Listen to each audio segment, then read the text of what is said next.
हाय, आप सभी का आकाश कंप्यूटर लैब पर हार्दिक स्वागत है।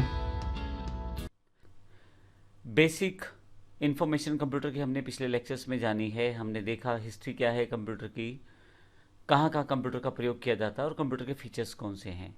इस सेशन में हम बात करने वाले हैं क्लासिफिकेशन ऑफ कंप्यूटर्स के बारे में, अर्थात कंप्यूटर का वर्गीकरण किस आधार पर किया जाता है। हम कंप्यूटर को मुख्यतः तीन आधार पर बांट सकते हैं। पहला, एप्लीकेशन के आधार पर कि किस प्रकार उसका प्रयोग किया जाए, पर्पस के आधार पे उसको प्रयोग करने का पर्पस क्या हो, और साइज़ के आधार पे उसके साइज़ पे आधार पे भी हम उसको क्लासिफाई कर सकते हैं। तो मुख्यतः तीन तरह से कंप्यूटर का वर्गीकरण किया जा सकता है।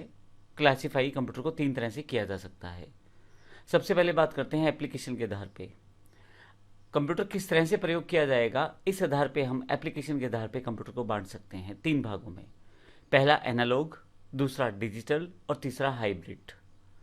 सबसे पहले एनालॉग कंप्यूटर की बात करते हैं।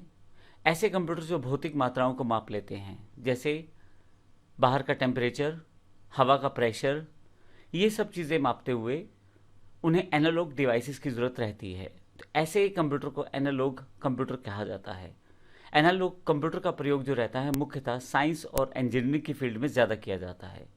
उसका रीज़न ये है कि कंप्यूटर ये जो अनुमान प्राप्त करते हैं, जैसे हवा का प्रेशर है या टेम्परेचर है बाहर, उन सब के लिए उसे साइंटिफिक इंस्ट्रूमेंट्स का प्रयोग भी करना पड़ता है। इसका एक एग्जांपल एक पेट्रोल पंप पे लगा हुआ एनालॉग कंप्यूटर, जिसमें पंप से निकलने वाले पेट्रोल की मात्रा को बताया जाता है।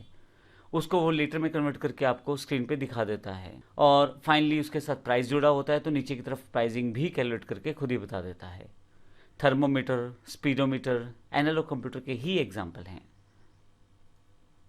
दूसरा जो एप्लीकेशन आधार पे कंप्यूटर है वो है digital computer. Digital computer high speed programmable computer है, जो आजकल हम लोग प्रयोग भी करते हैं। जैसे मैथमेटिकल कैलकुलेशंस को करना है अगर हमें, तो हमें डेटा और इन्फॉर्मेशन का प्रयोग करना पड़ेगा। ऐसे केस में डेटा और इन्फॉर्मेशन को स्टोर किया जा सकता है। जब कोई कमांड या इनपुट दिया जाता है तो वो उस डेटा और इन्फॉर्मेशन को मशीन लैंग्वेज में कन्वर्ट कर देते हैं। मशीन लैंग्वेज यानी कि बाइनरी लैंग्वेज, 0-1 से बनी हुई लैंग्वेज रहती है, इसीलिए इसे बाइनरी सिस्टम भी कहा जाता है इस लैंग्वेज को। आज के युग में जो डिवाइसेस चलती हैं, जैसे डेस्कटॉप कंप्यूटर, पर्सनल कंप्यूटर यानी कि आपका पीसी, लैपटॉप, मोबाइल, ये सब डिजिटल कंप्यूटर के एग्जाम्पल्स हैं, जहाँ पे आपको डिजिटली इंफॉर्मेशन को प्रयोग करके दिखाया जाता है। आपको इनपुट दें, उस पर कंप्यूटर कार्य करेगा या मोबाइल कार्य करेगा आपका, और वापसी पे आपको उसका आउटपुट देगा। तो ये बेसिकली डिजिटल कंप्यूटर का एग्जाम्पल है। क्लासिफिकेशन ऑफ कंप्यूटर में एप्लीकेशन के आधार पे तीसरा जो कंप्यूटर रहता है वो रहता है हाइब्रिड कंप्यूटर। हमने एनालॉग कंप्यूटर देखा, डिजिटल कंप्यूटर देखा, हाइब्रिड कंप्यूटर इन दोनों का मिला जुला रूप है। यह एनालॉग कंप्यूटर की तरह भौतिक मात्राओं को मापेगा, फाइनली उन्हें नंबर में चेंज करेगा, और डिजिटल कंप्यूटर की तरह फिर से डिजिट्स के रूप में कंप्यूटर तक ले आएगा। उसके पश्चात उस डेटा को हम प्रयोग करते हैं। तो एक तरह से दोनों की विशेषताएं इसमें शामिल रहती हैं। इनपुट प्राप्त करना एक एनालॉग कंप्यूटर की तरह, और डेटा प्रोसेस करना एक डिजिटल कंप्यूटर की तरह। इसका एग्जाम्पल, जैसे किसी पेशेंट्स के सिम्टम्स को टेम्परेचर या ब्लड प्रेशर के साथ मापते हैं हम, यह काम एनालॉग कंप्यूटर के द्वारा किया जा सकता है या एनालॉग डिवाइसेस के द्वारा किया जाता है। बाद में ये जो हमें डेटा मिला है टेम्परेचर और ब्लड प्रेशर के रूप में, हम डिजिटल कंप्यूटर के रूप में इसे कन्वर्ट करते हैं डिजिट्स में, और इस तरह से पेशेंट के हेल्थ में आए हुए जितने भी चेंजेस रहते हैं उससे हम उसकी एक रिपोर्ट तैयार कर सकते हैं। मेडिकल फील्ड में ईसीजी, डायलिसिस मशीन, इन सब का एग्जाम्पल हैं। तो इसका अर्थ ये हुआ कि पेशेंट से जो जानकारी ली गई वह एनालॉग आधार पर ली गई, जैसे उसका ब्लड प्रेशर मापा गया या उसका टेम्परेचर चेक किया गया। फाइनली उस डेटा को कंप्यूटर तक एक डिजिट्स में कन्वर्ट किया गया, जो डिजिटल कंप्यूटर का पार्ट रहता है। उसके पश्चात पेशेंट्स की एक रिपोर्ट तैयार की गई और एक डेटा को एनालाइज किया गया। हाइब्रिड कंप्यूटर इन कार्यों को बड़ी आसानी से कर पाता है। तो ये था हमारा पहला एप्लीकेशन के आधार पे कंप्यूटर का क्लासिफिकेशन। अगर हम कंप्यूटर को पर्पस के आधार पे क्लासिफाई करें यानी कि बांटे, तो फिर हमारे पास दो तरह के कंप्यूटर रहते हैं, जनरल पर्पस और स्पेशल पर्पस। जनरल पर्पस की बात करें, वो कंप्यूटर जो मोस्टली सारे कार्य, नॉर्मल कार्य जो कर लेता है, जनरल कार्य, उसे जनरल पर्पस कंप्यूटर कहते हैं। जैसे हमारे पास इलेक्ट्रॉनिक गैजेट्स हैं आजकल, मोबाइल है, लैपटॉप है या हमारा पीसी है, जो हमारे डेली रूटीन के कामों में हमारी हेल्प करते हैं। आपको प्रिंट आउट लेना है, कोई बायोडाटा टाइप करना है, कोई स्प्रेडशीट यानी कि एक्सेल शीट तैयार करनी है, नॉर्मल कार्य जो करने हैं वो जनरल कंप्यूटर बड़ी आसानी से कर लेता है। तो इस तरह के जो डे टू डे रूटीन के कार्य हम जिस कंप्यूटर में कर पाए वो जनरल पर्पस कंप्यूटर कहलाएगा। दूसरे हमारे पास है स्पेशल पर्पस कंप्यूटर। ये वो कंप्यूटर है जो पर्टिकुलर कार्य में माहिर होते हैं, यानी कि एक पर्टिकुलर काम के लिए ही इनका प्रयोग किया जाता है। इस कंप्यूटर का जो सीपीयू रहता है वो पर्टिकुलरली उसी तरह के कार्य के हिसाब से मैनेज करता है चीज़ों को। इस कारण से सीपीयू की जो कैपेसिटी रहती है वो भी खास रहती है उस पर्टिकुलर टास्क के अकॉर्डिंग जो उसको कंट्रोल करना है। जैसे ट्रैफिक सिस्टम को कंट्रोल करना है तो उसका जो सीपीयू रहेगा वो अलग तरह का बिहेव करेगा और अलग कैपेसिटी का रहेगा। एग्रीकल्चर के प्रोडक्ट्स यूज़ करने हैं किसी जगह पे तो उसके लिए सीपीयू अलग तरीके से बिहेव करेगा, लेकिन उसके लिए अलग कैपेसिटी इस्तेमाल की जाएगी। इस तरह से इंजीनियरिंग में जो प्रयोग किए जाते हैं कंप्यूटर, उनके जो कैपेसिटी या उनका जो प्रोसेस का तरीका होता है वो डिफरेंट होता है। तो ये पर्टिकुलर चीज़ें जो हम लोग करते हैं उसके लिए प्रयोग किए जाने वाले जो कंप्यूटर रहते हैं उन्हें स्पेशल पर्पस कंप्यूटर कहते हैं। रिसर्च में, वेदर फोरकास्टिंग में, इन सब जगह पे, स्पेस साइंस में स्पेशल सीपीयूज को प्रयोग किया जाता है जिनका कार्य एक स्पेशल तरह के टास्क को परफॉर्म करना है। तो ऐसे कार्य करने वाले कंप्यूटर्स को स्पेशल पर्पस कंप्यूटर कहा जाता है। अगला जो वर्गीकरण है यानी कि क्लासिफिकेशन है वो साइज़ के आधार पे है।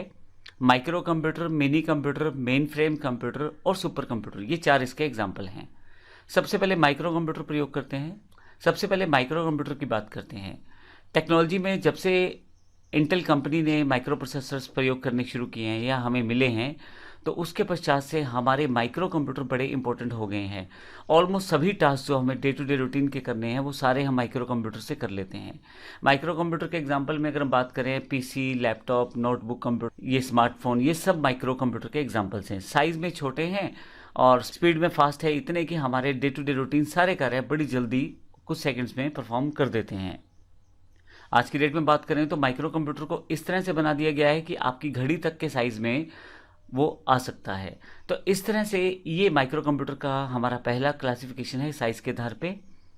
लेकिन अगर थोड़े से बड़े कंप्यूटर की बात करें तो मिनी कंप्यूटर बन जाएगा। मिनी कंप्यूटर थोड़ा सा प्राइस और साइज़ दोनों में थोड़ा सा बड़ा रहेगा, परंतु इन्हें पर्सनल यूज़ में नहीं लाया जाता। माइक्रो कंप्यूटर जो हमने पहले पढ़े हैं वो पर्टिकुलरली पर्सनल यूज़ के लिए प्रयोग किए जाते हैं, लेकिन मिनी कंप्यूटर पर्सनल यूज़ के लिए प्रयोग नहीं किए जाते।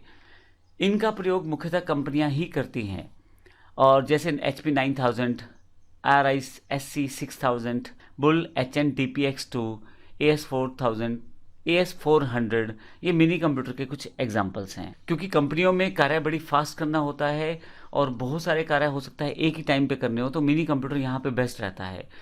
क्योंकि प्राइस में ज़्यादा रहता है तो पर्सनल व्यक्ति को उसका ज़रूरत भी नहीं पड़ती, और इतना तेज़ कंप्यूटर लेके या इतना फास्ट कंप्यूटर लेके एक नॉर्मल व्यक्ति कार्य भी नहीं लेना ऐसा। तो नॉर्मल प्रोसेस में हमें पर्सनल कंप्यूटर से ही हमारा मोस्ट ऑफ द काम चल जाता है।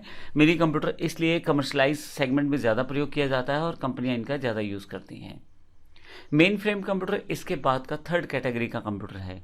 साइज़ में बहुत बड़े हैं और कैपेसिटी में बड़े फास्ट रहते हैं, और वर्किंग कैपेसिटी में और कीमत में मिनी और माइक्रो कंप्यूटर से दोनों से बहुत ज़्यादा रहते हैं। इसका यूज़ बड़ी बड़ी कंपनियों के द्वारा मुख्यतः सर्वर के रूप में किया जाता है। जैसे एक मेन फ्रेम कंप्यूटर एक बैंक के सर्वर के रूप में प्रयोग किया जाएगा, जहाँ पे किसी भी तरह की ट्रांजैक्शन अगर होती है तो वो रिप्लाई करना मेन फ्रेम कंप्यूटर का कार्य रहता है। अब उस कंपनी के या उस बैंक के हज़ारों या लाखों कस्टमर हो सकते हैं या करोड़ों कस्टमर हो सकते हैं, तो मेन फ्रेम कंप्यूटर उन सभी कस्टमर्स को रिस्पॉन्ड करता है टाइम पे। इसके अलावा मेन फ्रेम कंप्यूटर का प्रयोग जैसे अकाउंट्स के डिटेल रखने या बिल्स को भेजने या लेबर्स को पे आउट करने में, ये छोटे छोटे एग्जाम्पल्स हैं जिनका प्रयोग किया जाता है। लेकिन मुख्यतः इसका प्रयोग किया इसलिए जाता है क्योंकि ये साइज़ में बड़े हैं, बहुत ज़्यादा फास्ट हैं, वर्किंग कैपेसिटी बहुत ज़्यादा है, तो एज अ सर्वर इन्हें मुख्यतः कंपनियां प्रयोग करती हैं ताकि जो बाकी लोग हैं उन कंप्यूटर से कनेक्ट होकर अपना कार्य आसानी से कर पाएँ। इसमें CDS, साइबर, IBM 4381, यूनिवेक 1110, ये इसके मुख्य एग्जाम्पल्स हैं। अगला जो क्लासिफिकेशन ऑफ कंप्यूटर के अंतर्गत साइज़ के आधार पे जो अगला पार्ट हम लोग देख रहे हैं वो सुपर कंप्यूटर है।